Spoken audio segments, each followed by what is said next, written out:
안녕하세요, 김영춘입니다. 김영춘TV 세상 읽기 순서 10월 마지막이 되었습니다. 오늘 주제는 예민한 주제입니다. 민주당 대선 경선이 끝나고 이재명 후보와 이낙연 후보가 지난주에 만났는데 그 문제에 대해서 좀 이야기를 같이 해볼까 합니다. 참 고민이 많죠. 제가 어제 서울을 다녀왔습니다. 서울에서 60년을 민주당을 하셨던 80대의 원로 선배님께서 저한테 어떻게 해야 되겠느냐 이렇게 물어보시면서 답답해 하셨습니다.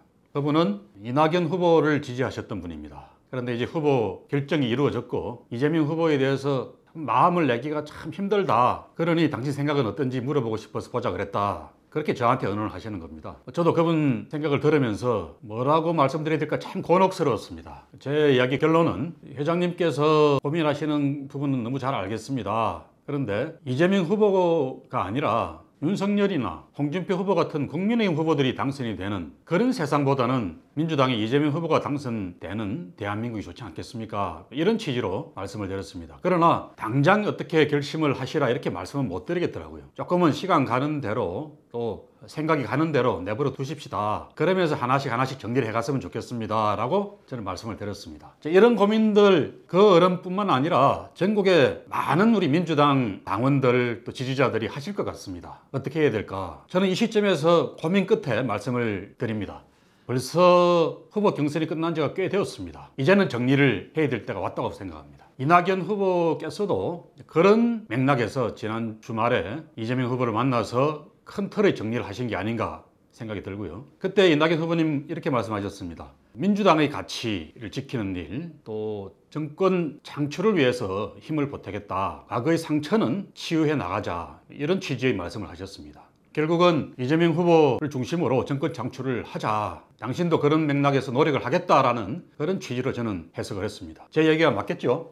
자, 여러분, 이제 민주당은 후보 경선이 끝났고요. 나중에 사법적인 문제가 되어서 다시 후보 선출을 하는 그런 과정이 있지 않는 이상은 이재명 후보로 대통령 선거를 치러야 됩니다. 그런데 이 시점에서 민주당 지지자들이 계속 과거의 골을 메꾸지 못하고 분열된 채 선거를 치른다 그러면 대선에서의 본선 필패는 자명한 일이 될 겁니다. 그래서 이제는 마음을 모을 때입니다. 경선이라고 하는 거 저도 후보로서 뛰어보기도 했습니다만은 이 세상의 아름다운 경선 과정 또 결과의 승복 이 전 과정이 아름다운 경선으로 점철되는 그런 경선은 없는 것 같습니다. 경쟁의 속성이라는 게 그런 거겠죠. 또 뒤지고 있는 후보는 뒤지고 있는 후보대로 상대방에 대한 공격을 더 가열차게 할 수밖에 없고 공격을 당하다 보면은 또 다른 후보도 거기 반격을 해야 되니까 그래서 점점 더 뜨거워지는 그런 경선 그 끝에 서로 씻을 수 없는 상처를 안게 되고 선거 끝나고 나도 승복할 수 없고 그 결과는 다른 경쟁 정당, 다른 경쟁 후보를 도와주게 되는 그런 결과까지도 나오는 일이 비일비재합니다. 과거에는 그래서 경선 없이 후보를 선출하자 이런 시도들도 꽤 있었습니다. 본격적인 후보 경선의 역사는 아마도 1970년 40대 기수론이 팽팽하게 붙었던 김대중 대통령, 김영삼 대통령의 경선이었던 것 같습니다. 그때도 당대표는 유진산 당대표였는데 유진산 대표는 대통령 후보를 추대하자. 다른 후보들이 동의를 하지 않으니까 그러면 당대표가 지명을 해서 결정을 하자. 이렇게 경선을 극구 안 치르려고 노력을 많이 했습니다. 그런데 이제 후보들의 거부 때문에 결국은 경선을 할 수밖에 없었죠. 그 결과는 다 아실 겁니다. 1차 투표 때는 김영삼 후보가 이겼는데 결선 투표에서 김대중 후보가 이철성 후보의 표를 업어서 역전승을 했습니다. 김영삼 후보는 자기가 다 될 줄 알았던 경선에서 패배하고 나서 큰 충격을 받았습니다만은 그래도 그 자리에서 흔쾌하게 승복을 하고 김대중 후보를 위해서 선거운동에 나섰습니다. 그런 과정이 있었기 때문에 나중에 김영삼 후보도 한참 뒤의 일입니다만은 대통령이 될 수가 있었겠죠.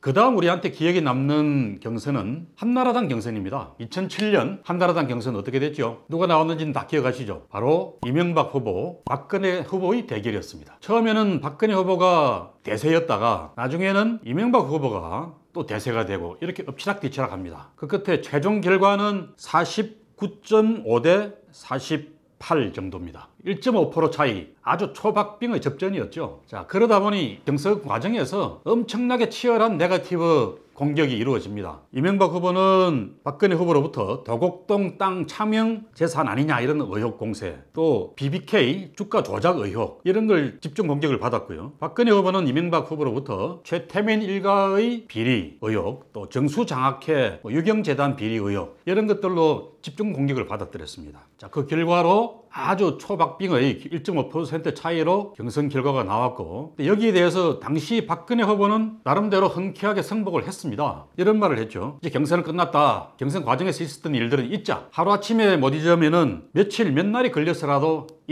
잊고 단결해서 대선에서 승리하자, 이런 취지로 승복 선언을 흔쾌하게 했습니다. 그런데 경선 과정에서 너무 치열하게 서로 싸웠기 때문에 그 승복 선언 하나로 상처가 치유가 제대로 안 됐습니다. 이명박 대통령이 당선되고 나서 바로 2008년에 총선이 있었는데, 그 2008년 총선에서 이명박 대통령 계보죠, 그 친이에게는 박근혜 쪽의 친박계 공천 학살을 자행했습니다. 근데 그래서 이제 무소속으로 친박 연대 같은 것도 만들어지고 그랬던 일이 있었죠. 2012년도에는 이제 차기 대세가 된 박근혜 후보 쪽에서 현직 대통령계인 친이에게를 공천에서 대거 탈락시키는 그런 복수극을 벌이기도 합니다. 나중에 박근혜 대통령이 탄생을 하긴 했지만 이명박 대통령도 감옥에 가고 박근혜 대통령도 탄핵당하고 감옥 가고 이런 걸 보면은 이 두 사람의 분열 갈등이 나중에 둘 다 안 좋은 결과를 만들어낸 그런 씨앗이 되지 않을까, 그런 생각도 드네요. 자, 우리가 여기서 이명박, 박근혜 두 사람의 치열했던 경선과 그 뒤에 좋지 않았던 그런 보복의 후과들을 보면서 이 시점에서 민주당 지지자들, 당원들께서 우리 마음가짐을 어떻게 세워야 될지 잘 좀 복기를 해봤으면 좋겠습니다. 마음에 들지 않는다고 해서, 저 사람에 대해서 인정되지 않는다고 해서 그 마음으로 계속 이 대선을 그대로 치러 나갈 수는 없을 겁니다. 그렇게 해서 지금 국민의힘의 윤석열 후보나 홍준표 후보나 이런 후보들에게 나를 맡겨서 지금까지 애써 이루어왔던 개혁과 전진의 대한민국을 다시 후퇴시킬 수는 없지 않겠습니까? 역사의 수레바퀴를 뒤로 돌리는 그런 결과를 초래할 어떤 선택도 적어도 이 시점에서 민주당을 지지하고 대한민국을 걱정하는 그런 시민의 입장에서는 택하지 말아야 할 그런 선택이라고 생각합니다. 여러분, 이제 마음을 하나로 모으십시다. 과거 박근혜 씨의 말대로 과거의 상처를 하나씩 치유해 나가십시다. 당장 못 잊으면은 며칠, 몇 날, 몇 달이 걸리더라도 노력하고 치유하고 극복해가는 그런 과정을 함께 만들어 가십시다. 그렇게 해서 민주당의 이재명 후보를 중심으로 힘을 모으고 민주당이 다시 정권을 되찾는, 그럼으로써 이재명 후보를 중심으로 단결해서 민주당의 정권을 다시 재창출하는 그런 역사를 반드시 만들어 갔으면 좋겠습니다. 당연히 이재명 후보와 그 캠프에서도 이낙연 후보나 다른 낙선한 후보들을 챙기고 또 그 지지자들의 상처를 어루만지는 노력을 적극적으로 해야 될 걸로 믿습니다. 그런 노력을 하는 전제하에 우리 모두가 힘을 모으고 지혜를 모아서 대한민국을 위한 위대한 선택 다시 이루어갔으면 좋겠습니다.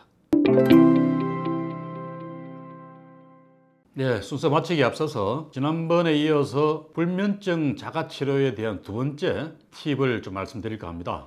제가 지난번에는 주무시기 전에 생각을 지우는 과정으로 화이트아웃을 지켜보십시오. 그러기 위해서는 철학책이나 딱딱한 사회과학 책 이런 걸 좀 보시면서 잠을 청하는 그런 노력을 해보십사 덕을 했는데, 오늘은 음악 치료를 좀 이야기해 볼까 합니다. 저 같은 경우는 잠이 안 올 때는 조용한 클래식 음악을 듣습니다. 주로 쇼팽의 잔잔한 피아노 곡들이나 드뷔시의 피아노 곡 이런 곡들이 잠을 자는 데는 아주 좋은 음악들입니다. 근데 이게 이제 마냥 돌릴 수가 없다 그러면은 요즘 케이블 TV 많이들 보실 건데요. 케이블 TV나 위성 TV에 보면은 음악 채널이 있습니다. 저는 이번에 문제가 됐던 그 KT 케이블 TV를 시청하고 있는데, KT 같은 경우는 600번대의 음악 채널이 수십 개가 몰려 있습니다. 그 중에서 625번, 626번이 서양 고전 음악 채널인데 심야 시간대에는 주로 잔잔한 음악들을 많이 틀어줍니다. 다른 말도 없고 그냥 음악만 계속 나오는 거죠. 방 안에 혹시 텔레비전이 있거나 아니면은 요즘 TV하고 모니터 겸용이 되는 그런 게 있다 그러면은 그렇게 잔잔한 음악 채널을 틀어놓고 주무시면은 다른 돈이 들어갈 건 없으니까요. 그런 음악 채널을 틀어놓고 주무신다 그러면은 불을 끄고 주무시더라도 은은하게 빛이 나오는 정도니까 수면에 방해는 안 되는 것 같고요. 충분히 잠을 잘 주무실 수 있는 그런 조용한 분위기, 안온한 분위기 속에서 수면 성공할 수 있다고 저는 확신을 합니다. 제가 말씀드린 이 두 번째 팁도 잘 활용해 보시면 좋겠습니다. 여러분, 이제 10월 말입니다. 쌀쌀해졌습니다. 감기 조심하시고 코로나도 더 조심하시길 빌겠습니다. 고맙습니다. 구독, 좋아요, 알림 설정까지 해주이소.